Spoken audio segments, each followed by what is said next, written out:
तिलक योगी season 2 रहस्यमय यात्रा part 3। 10 दिन पहले वहां से लगभग 350 किलोमीटर दूर कस्बे की घटना। जग्गू सिंह। बहादुर, रुपया बनाना है तो हमें कुछ नया जादू टोना सिद्ध करना पड़ेगा। बहादुर। जग्गू भैया, पहले वाले जादू टोना जो आपने सीखे हैं वो तो आप बता रहे थे कि 5 साल पहले जब आपके गांव में मेला भरा था तो उसमें आए किसी जादूगर के शागिर्द बनकर आपने सीखे थे। क्या वो जादूगर फिर से आ रहा है? जग्गू सिंह। नहीं बहादुर, वो दोबारा कभी नहीं मिले, लेकिन उन्होंने जो मुझे सिखाया था इस शर्त पर सिखाया था कि इसे केवल लोगों के मनोरंजन के लिए ही उपयोग करना होगा। उसमें बहुत कुछ तो हाथ की सफाई थी, लेकिन उसका कुछ हिस्सा सिद्ध किया गया था। असल में वही सही जादू टोना था। बहादुर। पिछले 2 साल से तो आपके साथ रहकर मैं भी इतना समझ गया हूँ। जग्गू सिंह। तुम तो मेरे शागिर्द हो। यदि जो मैं सोच रहा हूँ वो क्रिया सिद्ध हो गई तो पुराना जादू मैं तुम्हें तो सिखा दूंगा। बहादुर। क्या सच में मैं भी जादूगर बन जाऊंगा? जग्गू सिंह। हाँ, लेकिन यदि मैं सफल हो गया तभी। बहादुर। तो फिर उसके लिए हमें क्या करना होगा? चलिए, जितनी जल्दी हो चलकर उस क्रिया को आप सिद्ध कर लीजिए। जग्गू सिंह। हा हा हा, कभी कभी मैं सोचता हूं कि तुम सीधे हो या बेवकूफ। बहादुर अपनी हंसी उड़ने पर सिर नीचे कर लेता है। जग्गू सिंह। अरे बुरा मान गए क्या? मैं तो मजाक कर रहा था।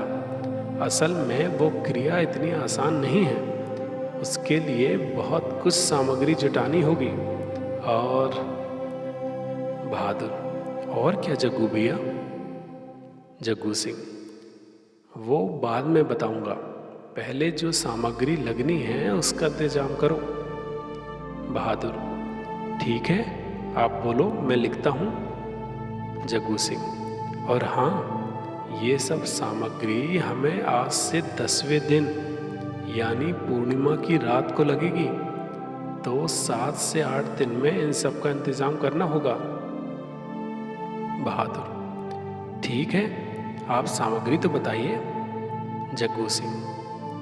तो ठीक है, लिखो। लाल रंग, एक जिंदा मुर्गा, एक जिंदा उल्लू, एक। जग्गू सिंह सामग्री का नाम बोलता जाता है और बहादुर उसे लिखता जाता है। बहादुर। जग्गू भैया, इतनी सामग्री का इंतजाम करने में तो समय लगेगा, और जो भी आपने लिखाई है उन्हें देखकर लगता है कि कोई बहुत बड़ी और खतरनाक क्रिया है। जग्गू सिंह। यदि इतनी आसान होती तो कोई भी ना कर लेता, और यदि तुमको डर लग रहा है तो तुम रहने दो, मैं किसी और से इंतजाम करा लूंगा और फिर पुराना जादू भी उसी से सिखा दूंगा। जग्गू सिंह ने बहादुर को डराने के लिए तेज स्वर में कहा। बहादुर। नहीं नहीं, और किसी से क्यों आप कराएंगे? हो जाएगा हो जाएगा, इन सब का इंतजाम हो जाएगा। जग्गू सिंह। ये सामग्री तो आसान है, जो कठिन है उसे मैं तुम्हें बाद में बताऊंगा। और हाँ, लगभग कुछ खास 4-5 लोगों की और ज़रूरत पड़ेगी। हमें पूर्णिमा के दिन ऐसे लोगों की जिन्हें जो भी करने कहा जाए वो करें, चाहे वो आपराधिक काम ही क्यों ना हो। बहादुर थोड़ा डरते हुए बोला। लेकिन आपराधिक काम कौन सा? जग्गू सिंह। उनको उसी दिन बता दिया जाएगा, लेकिन हमें और उन्हें 2-3 दिन पहले से ही यहाँ से लगभग 50 किलोमीटर दूर जंगल में लगी हुई एक छोटी सी बस्ती में चलना है। बहादुर। मुझे कुछ समझ में नहीं आ रहा है, फिर भी आप जैसा बोल रहे हैं वैसा कर दूंगा। जग्गू सिंह, तुम चिंता नहीं करो, तुम्हें यहाँ से चलने से पहले ही सब कुछ बता दूंगा, लेकिन उसके पहले इस सामग्री का इंतजाम करो। बहादुर, ठीक है, लेकिन पैसे? जग्गू सिंह, ये लो, अभी इतने रखो, इनसे सामान आ जाएगा। बहादुर नोट की गड्डी रख लेता है। इस घटना के 7 दिन बाद और वर्तमान से 3 दिन पहले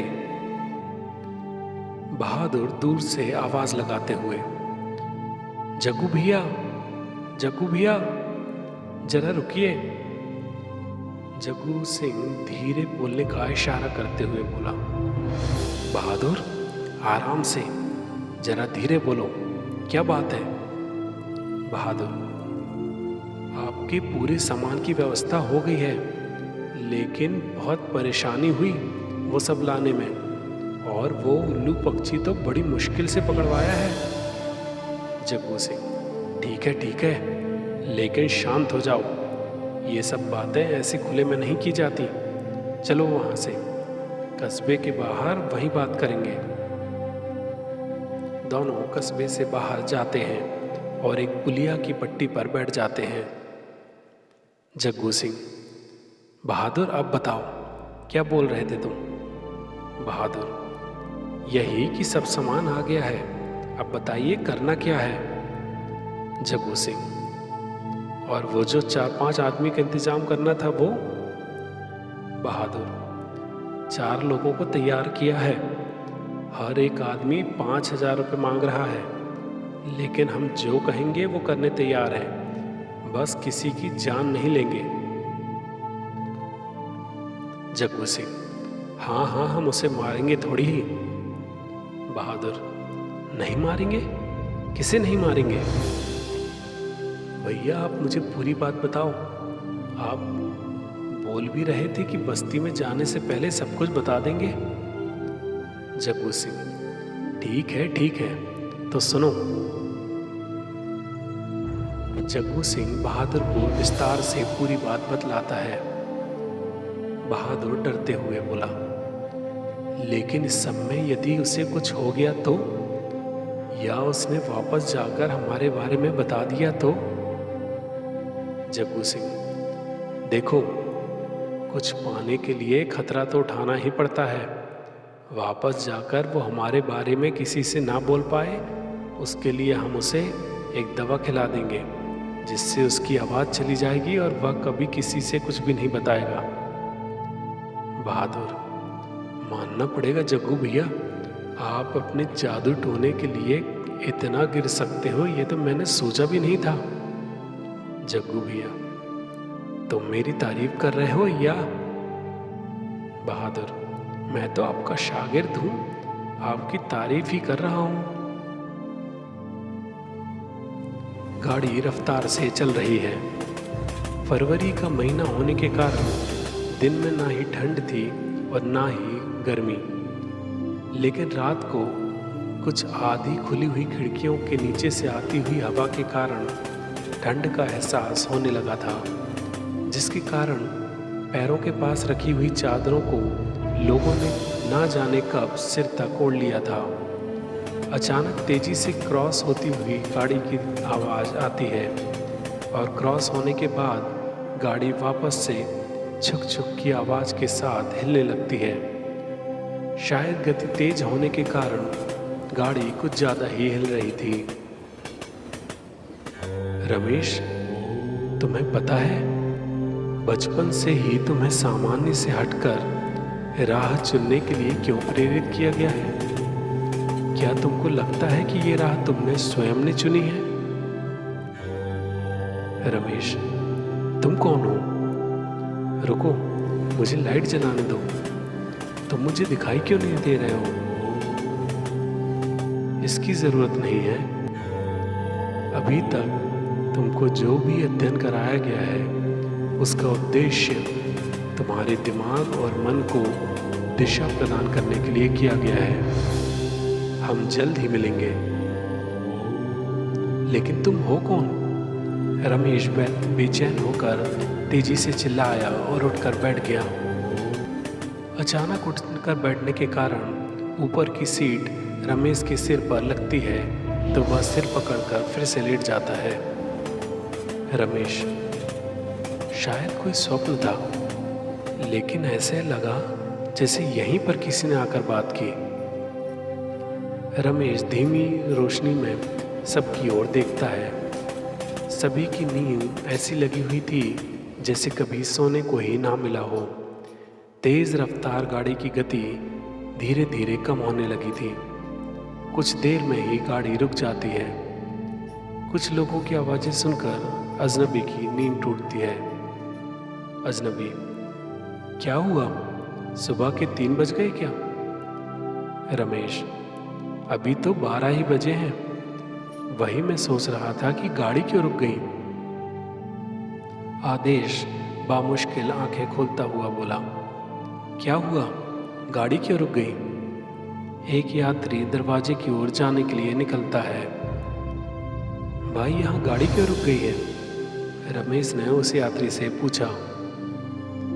यात्री, शायद गाड़ी के इंजन में कोई दिक्कत आ गई है। वहीं पता करने जा रहा हूँ कि कितना समय लगेगा। रमेश, आसपास कोई स्टेशन है? यात्री खिड़की के बाहर देखता है। नहीं, यहाँ तो दूर दूर तक सुनसान जगह ही दिखाई दे रही है। रमेश भी खिड़की के बाहर की ओर देखता है तो बाहर पूरे चांद की रोशनी, जो कि सफ़ेद और काले बादलों के बीच से आ रही थी, सुनसान क्षेत्र और उससे दूर जंगल देखा जा सकता था। आदेश, ऐसी जगह पर नीचे उतरना चाहिए क्या? रमेश अजनबी की ओर देखकर बोला, आप क्या कहते हो, चलें? अजनबी, चलिए, पता तो करना ही पड़ेगा कि क्या बात है। रमेश, ठीक है, चलिए। अचानक से बाबा उठकर बैठ जाता है। रमेश, अजनबी, दौलत सिंह और आदेश दरवाजे की ओर जाने लगते हैं। आदेश की पत्नी, हम यहाँ अकेले हैं और आप कहाँ जा रहे हैं? आदेश, अरे यहीं हैं, दूर नहीं जाएंगे। महिला अपने बच्चे को चादर उड़ाते हुए आदेश की पत्नी से बोली, आप चिंता मत करो, मैं भी तो हूँ। बाबा, रुको, मैं भी चलता हूँ। बाबा ने अपनी झोली उठाई, उसमें चादर रखी और खड़ा हो गया। रमेश, आप तो ऐसे तैयार हो गए जैसे कि बस यहीं उतरना है। बाबा ने रमेश की बात सुनी और मुस्कुरा दिया। आदेश ने ट्यूबलाइट चालू कर दी। सभी दरवाजे की ओर चल दिए। दरवाजे पर पहुंचकर अजनबी, बाहर तो बिल्कुल घुप अंधेरा है। दूर दूर तक कोई गांव या स्टेशन भी नहीं दिखाई दे रहा है। बिल्कुल सुनसान जगह का गाड़ी रुकी है। आदेश, वो देखो, कुछ लोग अगले डिब्बे से भी उतर रहे हैं। रमेश, हाँ, उनके पास ही चलते हैं। अजनबी, रमेश, आदेश, दौलत सिंह और बाबा एक एक करके गाड़ी से नीचे उतरते हैं। रात के सन्नाटे में पटरी के बगल में नीचे पड़ी गिट्टी पर लोगों के पैर पड़ते ही कड़कड़ाहट सुनाई देती है। सभी आगे डिब्बे की ओर बढ़ते हैं। दूर से एक लंबी आवाज़ आती हुई सुनाई देती है। आदेश, ये कैसी आवाज़ है? दौलत सिंह, किसी लोमड़ी या भेड़िए की आवाज़ लगती है। लगता है आसपास के जंगल से आ रही है। रात में पूरी चांद की रोशनी कभी तेज तो कभी काले बादल बीच में आ जाने के कारण समाप्त हो रही थी। आदेश और रमेश ने मोबाइल की टॉर्च जला दी। रमेश दूसरे डिब्बे से उतरे हुए लोगों से बोला, भाई, ये ट्रेन यहाँ क्यों रुक गई है? एक यात्री, इंजन में कुछ खराबी आ गई है, ऐसा टीसी का कहना है। आदेश, कितना समय लगेगा, कुछ बताया उसने? यात्री, नहीं। रमेश, चलो फिर पता करते हैं। आदेश, इंजन यहाँ से काफ़ी दूर है और इतनी रात को उसे अकेला छोड़कर। आदेश के चेहरे पर अपनी पत्नी के लिए चिंता साफ दिखाई दे रही थी। बाबा, आपको अपनी बोगी में लौट जाना चाहिए। हम लोग जाकर देखते हैं। सभी बाबा की बात में सहमति जताते हैं। आदेश, ठीक है, तो मैं बोगी में ही हूँ। आदेश वापस लौट जाता है। रमेश, अजनबी, दौलत सिंह और बाबा इंजन की ओर बढ़ जाते हैं। दूसरे डिब्बे के यात्री भी आधी रात में सुनसान इलाके को देखते हुए अपने डिब्बे में चढ़ जाते हैं। इंजन के पास टीसी, एक रेलवे पुलिस का आदमी, ड्राइवर, हेल्पर और टेक्नीशियन खड़े थे। उनके पास रमेश और उनके साथी भी पहुंच जाते हैं। अजनबी, क्या हुआ सर? गाड़ी क्यों रोक दी? टीसी, इंजन ने अचानक काम करना बंद कर दिया।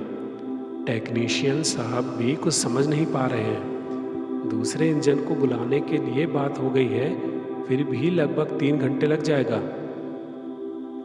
रमेश, 3 घंटे?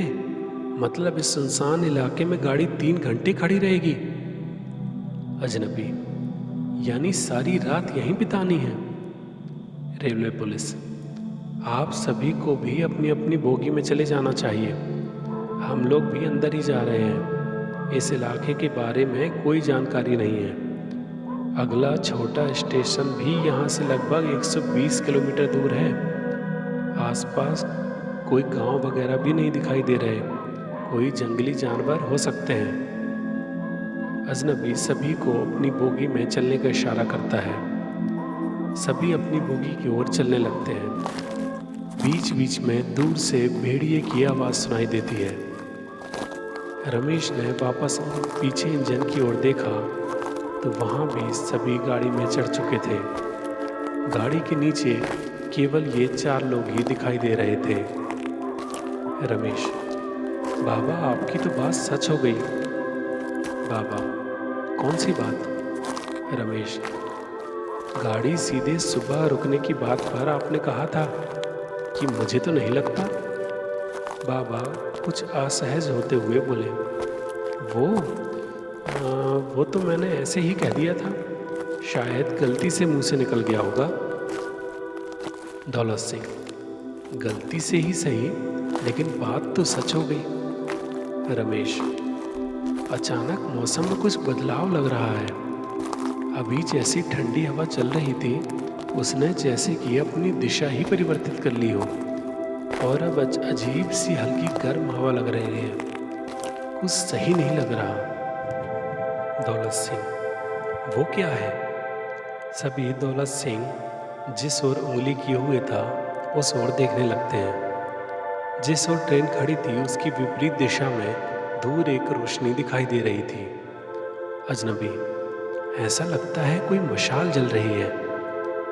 दौलत सिंह, ऐसी सुनसान जगह पर मशाल कौन जलाएगा? रमेश, वो एक जगह पर स्थिर नहीं है, कोई उसे लेकर जा रहा है। बाबा, लेकिन अभी पुलिस वाले ने ही तो कहा कि यहाँ कोई आसपास गांव भी नहीं है। अचानक दूर से एक हल्की सी आवाज आती है, बचाओ। रमेश, आप लोगों ने कोई आवाज सुनी? बाबा, हाँ, शायद उसी ओर से आ रही थी। रमेश, पुलिस वाले से बताना चाहिए। अजनबी, वो रेलवे पुलिस है, उसका कर्तव्य है रेल में बैठे यात्रियों की सुरक्षा। वो गाड़ी छोड़कर कहीं नहीं जाएगा। फिर से आवाज आती है, कोई सुन रहा है? बचाओ। दूसरी बार आवाज सुनकर बाबा उस सुनसान इलाके की ओर चल पड़ता है। रमेश, इतनी रात को वहाँ अकेले कहाँ जा रहे हो? बाबा, कोई मदद के लिए बुला रहा है। वैसे भी ये गाड़ी अगले 3 घंटे तक यहीं खड़ी रहने वाली है। आप लोगों को भी चलना चाहिए। रमेश, अजनबी और दौलत सिंह तीनों एक दूसरे की ओर देखते हैं। रमेश, हम लोग भी अकेले ही हैं, गाड़ी में कोई भी नहीं है। ठीक है, चलकर देखते हैं, लेकिन हम सभी निहत्थे हैं। यदि कोई जानवर वगैरह हुआ तो? चलो दूर से ही चलकर देखते हैं। पास में पड़ी हुई सूखी बांस की लकड़ी उठाकर उसमें से एक अजनबी को और एक रमेश को देते हुए दौलत सिंह बोला,